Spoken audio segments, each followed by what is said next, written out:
Dans cette édition, nous partirons dans la magnifique vallée d'Aspe, au cœur du parc national des Pyrénées, à la découverte d'un oiseau rare, le gypaète barbu, le rapace le plus menacé d'Europe et qu'il n'est pas facile d'approcher. Au Havre, le volcan propose la pièce Mon cœur qui raconte les horreurs du scandale sanitaire du Mediator, un hommage aux victimes qui continuent encore aujourd'hui à se battre alors que le procès a été repoussé à 2018. C'est aussi un prisme pour observer les travers de notre société.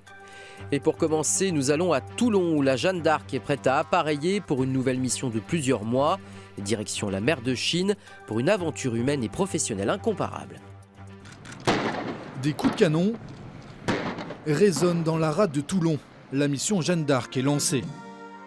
Quelques minutes plus tôt, sur le pont d'envol du navire le Mistral, les marins sont au garde à vous. Au programme, cérémonie officielle et revue des troupes par les plus hautes autorités. Dès l'appareillage, vous serez en opération. Comme les 35 bâtiments de la Marine nationale qui sont en mer tous les jours de l'année. Pour cette mission, la marine française accueille des membres de la Navy britannique et américaine. À son bord également, 137 élèves officiers. Ils s'apprêtent pour la première fois à prendre la mer à bord d'un navire de guerre, comme François, 27 ans, et médecin stagiaire. Forcément, il y a un peu d'appréhension, mais surtout une hâte de découvrir un peu tout ce qui va pouvoir se passer et les différentes formations qu'on va avoir à bord. Direction la mer de Chine, où durant 4 mois, la marine française va multiplier les exercices. Objectif, mettre ses élèves officiers en conditions réelles. Je dirais que c'est un sas de transformation d'élèves en officiers. Donc c'est fondamental pour la marine, c'est fondamental pour eux. Ces officiers élèves représentent la marine de demain. Pour ce grand départ, les proches sont là. Sur le quai, c'est l'heure de dire au revoir à son épouse, à ses enfants. Mathilde, l'une des rares femmes à embarquer, échange quelques mots avec sa maman. Comment elle se sent, la maman ? Très émue et très fière en même temps.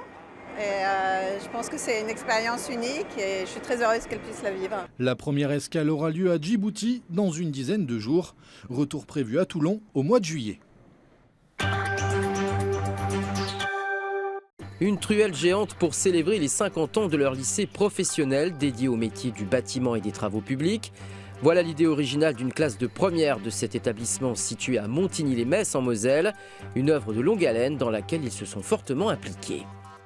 Ici, c'est une tradition au lycée des métiers du BTP. On voit les choses en très grand. Ils sont plusieurs dizaines d'élèves de différentes sections à s'être relayés pour donner forme à cette truelle géante. Une centaine d'heures de travail, 2,50 m de long et 80 kg. Ne cherchez plus, voici sans doute la plus grande truelle du monde.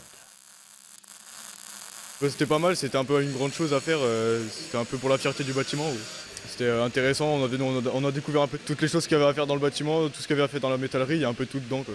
Une réalisation titanesque qui vient célébrer les 50 ans d'existence de ce lycée. Un vote a été organisé et le choix des élèves s'est porté sur une truelle, le symbole parfait pour cet établissement. L'attrait de ce genre de fabrication, c'est surtout la motivation. Et c'est surtout le fait de travailler sur un objet qui sort un peu du commun. Voilà, c'est un peu la motivation. On sort de l'objet un peu objet scolaire et on arrive sur des objets qui sont des objets à finalité professionnelle, donc qui sont beaucoup plus motivants. La truelle sera mise en place le 18 mars devant l'entrée du lycée et le prochain défi de ses élèves sera de figurer dans le Guinness Book, le célèbre livre des records. Prenons maintenant un peu de hauteur, direction la vallée d'Aspe, au cœur du parc national des Pyrénées, à la découverte d'un oiseau rare, le gypaète barbu, portrait de ce rapace le plus menacé d'Europe et qu'il n'est pas facile d'approcher. Il est là, ou peut-être ici. Il est l'un des plus discrets des visibles volants de haute altitude. C'est un vautour, mais pas le genre gros bras style western, plutôt de la famille rapace timide, malgré un nom et un physique qui en jettent, le gypaète barbu.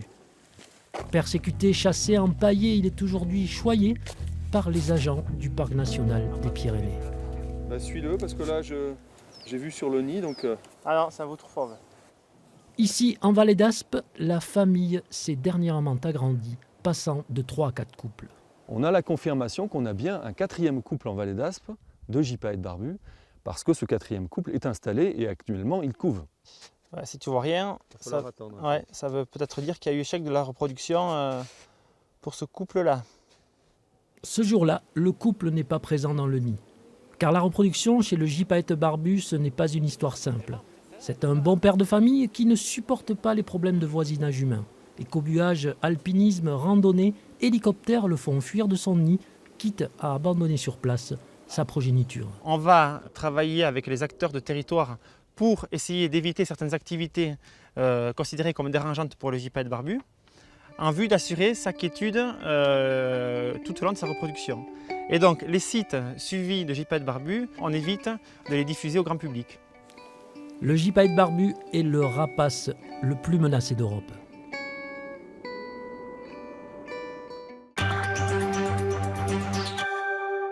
L'horreur du Mediator mis en scène. Au Havre, le volcan propose la pièce Mon cœur, qui rend hommage aux victimes de ce scandale sanitaire. Un prisme pour observer les travers de notre société, alors que le procès a été repoussé à 2018. 28 avril 2011, devant la commission d'information du Sénat, le docteur Irène Frachon est interrogée sur le Mediator. Marie-Claude, Yves, Auguste. Tous ont été victimes de ce médicament utilisé comme coupe-faim et responsable de plus d'1 millier de décès en France. Un scandale sanitaire révélé par la pneumologue Irène Frachon et mis en scène pour la première fois au théâtre par Pauline Bureau. Durant 2 ans, elle a enquêté et recueilli le témoignage de dizaines de victimes.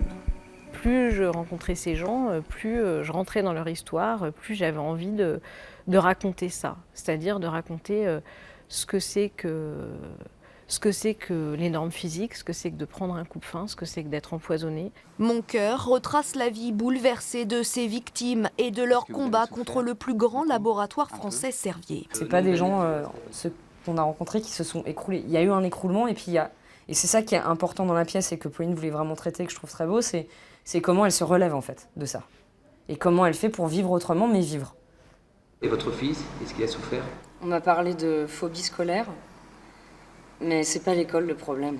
Interpréter et porter la voix de ces patients anonymes et du médecin Irène Frachon, une responsabilité pour cette comédienne. Je l'ai regardé, mais pas trop. Un peu, parce que je crois aux choses que je vais comprendre malgré moi en fait. Je crois beaucoup à ça.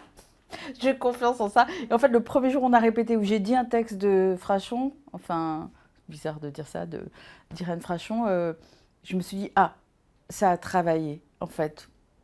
Mon cœur rend hommage à toutes ces victimes qui continuent encore aujourd'hui de se battre. Le procès du Mediator a été repoussé à 2018.